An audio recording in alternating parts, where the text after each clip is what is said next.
राजस्थानी सूरज रेगिस्तान के पीठ पर बेरहमी से चमक रहा था। मरुस्थलीय गांव के ऊपर झुलसाने वाली गर्मी का साया फैलता हुआ। गांव हमेशा शांति से चलता था, लेकिन हवा में अब एक अलग ही बेचैनी थी। खेत सूखकर दरक रहे थे, मवेशी बिना वजह के मर रहे थे और रात में हवा ऐसी हंसी गूंजती थी जो हड्डियों को कपा देती थी।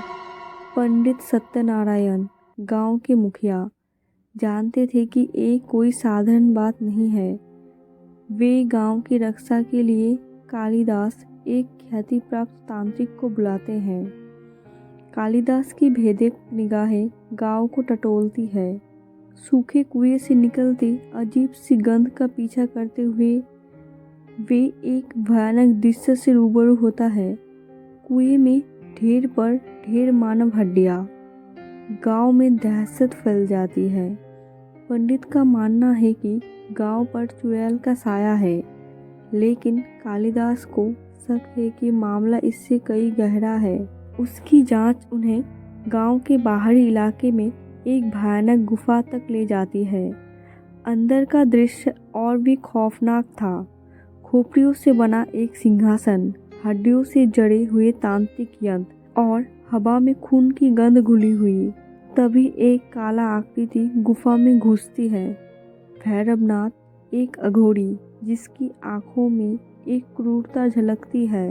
भैरवनाथ का मानना है कि हड्डियों में अलौकिक शक्तियाँ होती है और वे इन शक्तियों को पाने के लिए गांव को खत्म करने पर उतारू है। वे भयानक हत्याएं करता है, हड्डियों को इकट्ठा करता है और काला जादू करता है। गांव वाले डर के साए में जीते हैं। हर रात किसी को अपना शिकार बनने का भय सताता है। कालिदास भैरवनाथ से लड़ने की रणनीति बनाते हैं। उन्हें पता चलता है कि भैरवनाथ सिर्फ अघोरी ही नहीं, बल्कि गांव का ही एक भरोसेमंद व्यक्ति है, जिसने अपना असली रूप छुपाया हुआ था। वे गांव में घुसा एक लुटेरे का बेटा था, जिसे गांव वालों ने शरण दी थी, लेकिन उसने उनके भरोसों को तोड़कर बदला लेने की ठानी थी। कालिदास और पंडित गांव वालों को एकजुट करते हैं। गांव की युवा पीढ़ी हथियार उठा लेते हैं। महिलाएं सुरक्षा मंत्रों का उच्चार करती है और गायत्री, पंडित की बेटी, अपनी अलौकिक शक्तियों का इस्तेमाल दुश्मन को कमज़ोर करने के लिए करती है। कहानी गांव और अघोरी के बीच में एक भयानक युद्ध की ओर बढ़ती है। मशालें लहराती है, तलवारें टकराती है और हड्डियों से बने तांत्रिक यंत्र भयानक रास्ते काटते हैं। कालिदास और भैरवनाथ आमने सामने आते हैं। उनकी शक्तियाँ टकराती है। इस जंग में खून बहता है, बलिदान दिए जाते हैं और जीत अनिश्चित रहती है।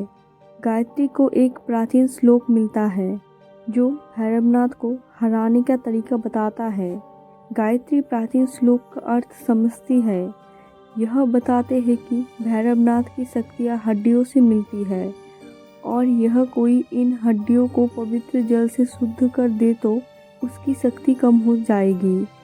गायत्री मंदिर के पवित्र जल से भरा कलश लेकर गुफा की ओर दौड़ती है। रास्ते में उसे भैरवनाथ के दासों का सामना करना पड़ता है, लेकिन उसके पास उनकी अलौकिक शक्तियाँ उसकी रक्षा करती है। गुफा के भीतर युद्ध अपने चरम पर है। कालिदास अपनी तंत्र विद्या से भैरवनाथ को रोकने की कोशिश करता है, लेकिन अघोरी की शक्ति बहुत बड़ी है। गायत्री सही समय पर पहुंचती है और हड्डियों पर पवित्र जल छिड़कती है।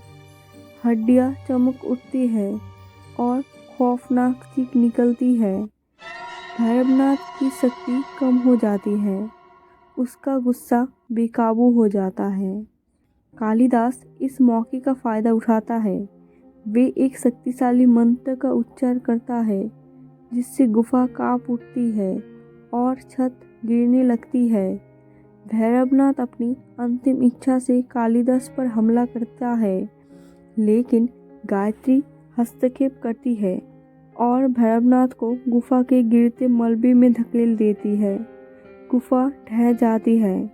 भैरवनाथ को उसके अंधेरे मकबरे में कैद कर देती है। गांव वाले जीत का जश्न मनाते हैं, लेकिन खुशी कम ही रहती है। कई बलिदान दिए गए, गांव को भारी नुकसान पहुंचा और गायत्री की शक्तियां पर अभी भी नियंत्रण पाना बाकी है। कालिदास गांव को अलविदा कह देता है। वे गायत्री को उसकी शक्तियों पर नियंत्रण रखने की मदद करने का वादा करता है।